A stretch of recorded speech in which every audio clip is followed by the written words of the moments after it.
ನಮಸ್ಕಾರ ಸ್ನೇಹಿತರೆ. ಸ್ವನಾಶ ಅಂತೇಳಿ ಕರಿತೀವಿ.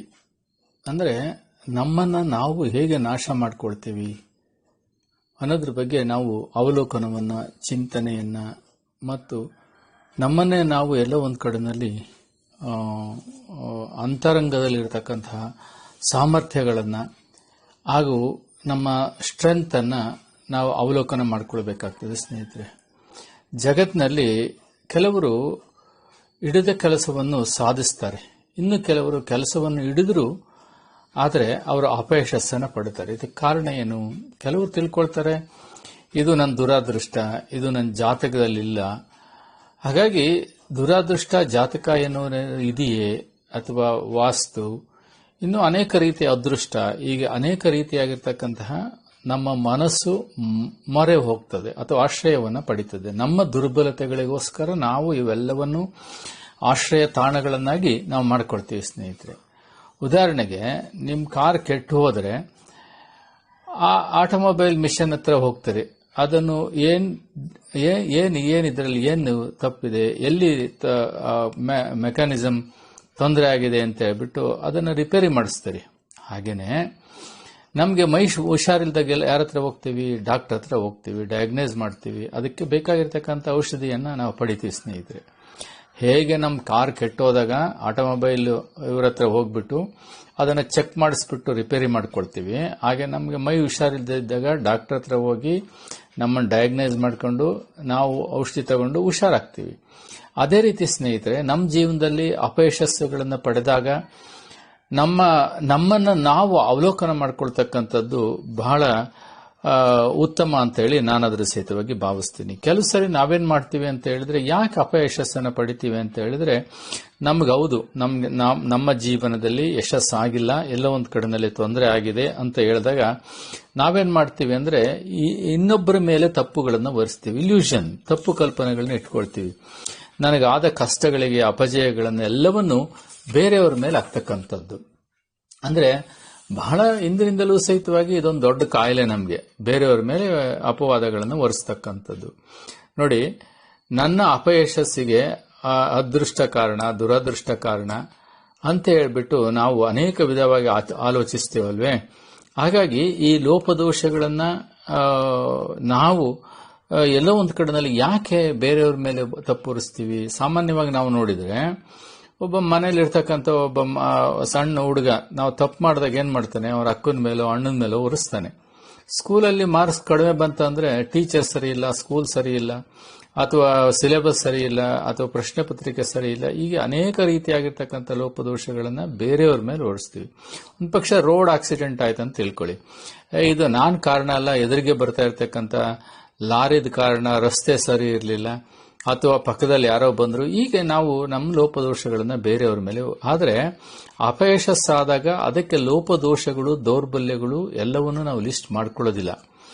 ಹಾಗಾಗಿ ಲಿಸ್ಟ್ ಮಾಡಿಕೊಂಡು ಅವುಗಳನ್ನು ಸರಿಪಡಿಸ್ಕೊಳ್ಳೋದಿಲ್ಲ. ಹಾಗಾಗಿ ಸಕ್ಸಸ್ ಅನ್ನು ಸಾಧಿಸೋದ್ರಲ್ಲಿ ಎಲ್ಲೋ ಒಂದು ಕಡೆನಲ್ಲಿ ನಮ್ಮ ತಪ್ಪುಗಳನ್ನ ಬೇರೆಯವ್ರ ಮೇಲೆ ಹೊರಿಸ್ತೀವಿ, ಕೆಲವು ಸರಿ ನಮ್ಮ ಮೇಲೆ ನಾವೇ ತಪ್ಪುಗಳನ್ನ ಹೊರಿಸ್ಕೊಳ್ತೀವಿ.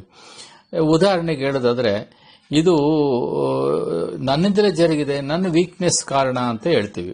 ನಾನು ಯಾವ ಕೆಲಸಕ್ಕೂ ಲಾಯಕ್ಕಿಲ್ಲದೆ ಇರತಕ್ಕಂಥವನು, ನಾನು ಹಣೆ ಬರದಲ್ಲಿತ್ತು ಅದಾಯ್ತು ಅಂತ ಹೇಳ್ತೀವಿ. ನನಗೆ ಯಾವಾಗಲೂ ಹೀಗೆ ಆಗುತ್ತದೆ, ಏನ್ ಮಾಡೋದು, ನಾನು ಯಾವ ಕೆಲಸ ಕೈ ಹಾಕಿದ್ರೂ ನನಗೆ ಸಕ್ಸಸ್ಸೇ ಆಗೋದಿಲ್ಲ ಅಂತ ಹೇಳ್ಬಿಟ್ಟು ನನ್ನನ್ನೇ ನಾನು ನಿಂದಿಸಿಕೊಳ್ತಕ್ಕಂಥದ್ದು.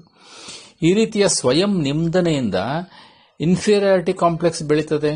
ನೋಡಿ, ನಮ್ಮನ್ನ ನಾವು ನನ್ನ ಹಣೆ ಬರ, ನನ್ನ ದುರಾದೃಷ್ಟ, ಅಥವಾ ನಾನು ಲಾಯಕ್ಕಿಲ್ಲದೆ ಇರತಕ್ಕಂಥವನು, ನನ್ನ ಕೈಲಿ ಆಗೋದಿಲ್ಲ, ಹೀಗೆ ನಾನು ಹುಟ್ಟಿರೋದೇ ಹಾಗೆ, ಹೀಗೆ ಅನೇಕ ರೀತಿಯಾಗಿರ್ತಕ್ಕಂಥ ಸ್ವನಿಂದನೆಯನ್ನ ಮಾಡಿಕೊಂಡು ಯಶಸ್ಸನ್ನ ನಾವು ದೂರ ತಳ್ಳಿಬಿಡ್ತೀವಿ. ಅದರಿಂದ ಇನ್ಫೀರಿಯಾರಿಟಿ ಕಾಂಪ್ಲೆಕ್ಸ್ ಬೆಳೀತದೆ, ಇನ್ಸೆಕ್ಯೂರಿಟಿ ಫೀಲಿಂಗ್ ಬೆಳೀತದೆ ನಮಗೆ.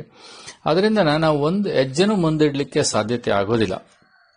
ಹಾಗಾಗಿ ಸ್ನೇಹಿತರೆ, ಸ್ವಯಂ ನಮ್ಮನ್ನ ನಾವು ನಿಂದನೆ ಮಾಡ್ಕೊಳ್ತಕ್ಕಂಥದ್ದು ರೂಢಿ ಆಗ್ಬಿಟ್ರೆ ನಾವು ಬಹುಶಃ ಕೆಲವರು ಏನ್ ಮಾಡ್ತಾರೆ ಅಂತಂದ್ರೆ ಫೇಲ್ಯೂರ್ ಹ್ಯಾಪಿನೆಸ್ ಅಂತ. ನೋಡಿ, ಇದು ಫೇಲ್ಯೂರ್ ಹ್ಯಾಪಿನೆಸ್ ಅಂದ್ರೆ ಅಪಯಶಸ್ಸುಗಳಿಂದಲೇ ಆನಂದವನ್ನು ಪಡಿತಕ್ಕಂಥದ್ದು. ಅಪಯಶಸ್ಸುಗಳಾದಾಗ ನಮ್ಮನ್ನ ನಾವು ಬ್ಲೇಮ್ ಮಾಡಿಕೊಂಡು ಸೆಲ್ಫ್ ಪಿಟಿ, ನಮಗೆ ನಾವು ನಮ್ಮ ಮೇಲೆ ಎಲ್ಲೋ ಒಂದು ಕಡೆನಲ್ಲಿ ಕರುಣೆಯನ್ನ ತೋರಿಸ್ಕೊಳ್ತಕ್ಕಂಥದ್ದು. ಹಾಗಾಗಿನ ಈ ಸೆಲ್ಫ್ ಪಿಟಿ ಇದೆಯಲ್ಲ, ನಮ್ಮನ್ನ ನಾವು ನಿಂದಿಸ್ಕೊಳ್ಳೋದಿದೆಯಲ್ಲ, ಅದು ಯಶಸ್ಸಿನ ಬಾಗಿಲನ್ನ ಮುಚ್ಚಿಬಿಡ್ತದೆ ಸ್ನೇಹಿತರೆ. ಹಾಗಾಗಿ ಯಶಸ್ಸಿನ ಬಾಗಿಲನ್ನು ಮುಚ್ಚಿ ಆ ಬಾಗಿಲಿಂದ ನಮ್ಮ ವ್ಯಕ್ತಿತ್ವವನ್ನೆಲ್ಲ ಸಮಾಧಿ ಮಾಡಾಕ್ಬಿಡ್ತದೆ. ಹಾಗಾಗಿನ ಬೇರೆಯವರ ಮೇಲೆ ತಪ್ಪುಗಳನ್ನು ಹೊರಿಸಬಾರದು, ಹಾಗೇನೆ ನಮ್ಮ ಮೇಲೂ ನಾವು ತಪ್ಪುಗಳನ್ನ ಹಾಕಿಕೊಳ್ಳೋದಲ್ಲ. ಅದ ಸೆಲ್ಫ್ ಪಿಟಿ. ನಿಮಗೆ ನಾವು ಒಂದು ಆನಂದವನ್ನ ಪಡಿತೀವಿ, ಅಯ್ಯೋ ಬಿಡಪ್ಪ ಇದೆಲ್ಲ ನನ್ನ ಹಣೆ ಬರದಲ್ಲಿಲ್ಲ ಅಂತ ಹೇಳ್ಬಿಟ್ಟು ನನ್ನ ಕೈಲಿ ಆಗೋದಿಲ್ಲ, ಅಥವಾ ಇದು ವಿಧಿ ಅಥವಾ ವಾಸ್ತು ಅಥವಾ ಇನ್ನು ಏನೋ ನಾನು ಲಾಯಕ್ಕಿಲ್ಲದೆ ಇರ್ತಕ್ಕಂಥವನು, ನಾನು ಓದಿಲ್ಲದೆ ಇರ್ತಕ್ಕಂಥವನು, ನನ್ನ ಹತ್ರ ಸ್ಕಿಲ್, ಹೀಗೆ ಅನೇಕ ರೀತಿಯಾಗಿರ್ತಕ್ಕಂಥ ಸಬೂಬುಗಳನ್ನು ಹೇಳ್ಕೊಂಡು ನಾವು ಏನ್ ಮಾಡ್ತೀವಿ ಅಂತಂದ್ರೆ ಒಂದು ಆನಂದವನ್ನ ಪಡಿತೀವಿ. ಅದರಿಂದ ಆ ಇಲ್ಯೂಷನ್ಸ್ ಇಂದ ನಾವು ಹೊರಗಡೆ ಬರಬೇಕು. ಇಲ್ಲ ಅಂತಂದ್ರೆ ನಮ್ಮ ವ್ಯಕ್ತಿತ್ವ ಹಾಳಾಗೋಗ್ಬಿಡ್ತದೆ ಸ್ನೇಹಿತರೆ. ಹಾಗಾಗಿನ ನಾವು ಒಂದು ಪಕ್ಷ ಈ ರೀತಿಯಲ್ಲಿ ಸೆಲ್ಫ್ ಪಿಟಿಗೆ ಒಳಗಾದ್ವಿ ಅಂತಂದ್ರೆ ನಮ್ಗೆ ಒಂದು ಭಯ ನಮ್ಮನ್ನ ಕಾಡ್ತದೆ ಸ್ನೇಹಿತರೆ. ಒಂದು ಭಯದ ಮನಸ್ಥಿತಿಗೆ ನಮ್ಮನ್ನ ತಳ್ಳಿಬಿಡ್ತದೆ. ಹಾಗಾಗಿ ಈ ಅಪಯಶಸ್ಸು ಎದುರಾದಾಗ ನಾವು ಕಾರಣಗಳನ್ನು ಹುಡುಕಿ ಅದನ್ನು ಸರಿಪಡಿಸಿಕೊಳ್ಬೇಕೇ ಹೊರತು ನಮ್ಮನ್ನ ನಾವು ಎಂದೂ ನಿಂದಿಸಿಕೊಳ್ಳಬಾರದು. ಇದು ಬಹಳ ಮುಖ್ಯ. ನಮ್ಮನ್ನ ನಾವು ನಿಂದಿಸಿಕೊಳ್ಬಾರದು, ಸೆಲ್ಫ್ ಪಿಟಿಗೆ ಬರಬಾರದು, ಹಾಗೆ ವಿಕೃತ ಆನಂದವನ್ನು ನಾವು ಪಡಬಾರದು. ಹಾಗಾಗಿ ಈ ನಾವು ಯಶಸ್ಸು ಪಡೆದೇ ಇರಲಿಕ್ಕೆ ಕಾರಣ ಏನಂತಂದ್ರೆ, ಜೀವನದಲ್ಲಿ ಲಕ್ಷ್ಯ ಎಲ್ಲರಿಗೂ ಇರ್ತದೆ. ನಾನು ಡಿಗ್ರಿ ಪಡಿಬೇಕು, ಮದುವೆ ಮಾಡ್ಕೊಳ್ಬೇಕು, ಅಥವಾ ಮನೆ ಕಟ್ಟಬೇಕು, ಅಥವಾ ಏನೋ ಒಂದು ಸಾಧನೆ ಮಾಡಬೇಕು ಅಂತ ಲಕ್ಷ್ಯ ಇರ್ತದೆ. ಆದರೆ ಅದಕ್ಕೆ ತಕ್ಕ ಹಾಗೆ ನಾವೇನ್ ಮಾಡೋದಿಲ್ಲ, ಸ್ಕಿಲ್ಗಳನ್ನಾಗಲಿ ಸಂಪನ್ಮೂಲಗಳನ್ನಾಗಲಿ ನಾವು ರೂಢಿಸ್ಕೊಳ್ಳೋದಿಲ್ಲ. ಅದಕ್ಕೆ ಉದಾಹರಣೆ ಹೇಳಿದ್ರೆ, ಒಂದು ನಾಯಿ ಇತ್ತು, ಆ 4 ನಾಯಿಗಳ ಜೊತೆನಲ್ಲಿ ಅದು ಹೇಳ್ತಂತೆ, ನೋಡಿ ನಾವು ಬೇರೆ ಪ್ರಾಣಿಗಳಿಗಿಂತ ವೇಗವಾಗಿ ಓಡೋದನ್ನ ಕಲ್ತ್ಕೊಂಡಾಗ ನಮ್ಮ ಬೇಟೆಯನ್ನ ನಾವು ಮಾಡಲಿಕ್ಕೆ ಸಾಧ್ಯ, ಇಲ್ಲ ಅಂದ್ರೆ ಹಸುವಿನಿಂದ ನರಳಬೇಕಾಗ್ತದೆ ಅಂತ ನಾಯಿ ಹೇಳ್ತದೆ ಬೇರೆ ನಾಯಿಗಳಿಗೆ. ನೋಡಿ, ನಾವು ಬೇರೆ ಪ್ರಾಣಿಗಳಿಗಿಂತ ವೇಗವಾಗಿ ಓಡೋದನ್ನ ಕಲ್ತ್ಕೊಳ್ಬೇಕು, ಇಲ್ಲ ಅಂತ ಹೇಳಿದ್ರೆ ನಾವು ಹಸುವಿನಿಂದ ಸಾಯಬೇಕಾಗ್ತದೆ. ಅದೇ ರೀತಿಯಲ್ಲಿ ಒಂದು ಮಲ ಅಲ್ಲಿ ಹೋಗ್ತಾ ಇತ್ತು.